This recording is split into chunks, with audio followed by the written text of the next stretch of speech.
Welcome to the Afterspin, opinions from thought leaders in our state. Joe Mavretic is a former House Speaker and longtime member of the legislature. You've watched the transformations in our legislative process through the years.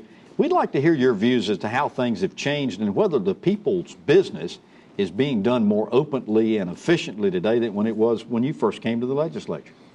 Well, my first observation, Tom, is that politics and the legislative process are evolutionary and typically not revolutionary.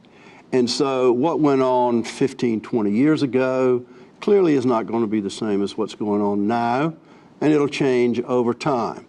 All you have to do really is go to the rule books of the House and the Senate, and you get to see how this process really works in print. Historians can go back and look at what was done 20 years ago and find great differences in what's done today. But from a practical point of view. Yeah, but today it seems to me that, at least in the House, more business is being conducted in the caucus meetings of both the majority and minority party than was done, let's say, 20 years ago. In committee. In committees or on debate on the House floor. It seems to me now that you rarely hear a moving debate on the House or the Senate floor. And what I mean by a moving debate is debate that shifts votes. And I don't see that, and I think that's a thing that we ought to regret having lost.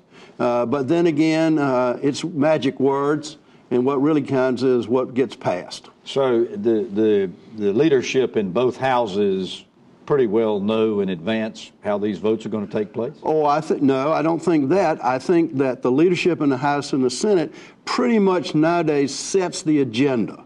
And that agenda is discussed in the caucus meetings, and some consensus is reached, and then the bill comes out and passes. Rarely do you see, like I think it was 1224 last year, where a bill that the governor wants, that everybody thinks is a great idea, comes out on the floor and loses the vote. Very rarely do you see that anymore. Interesting. Well, thank you for watching the Afterspin. We'll have more video all during the week on ncspin.com.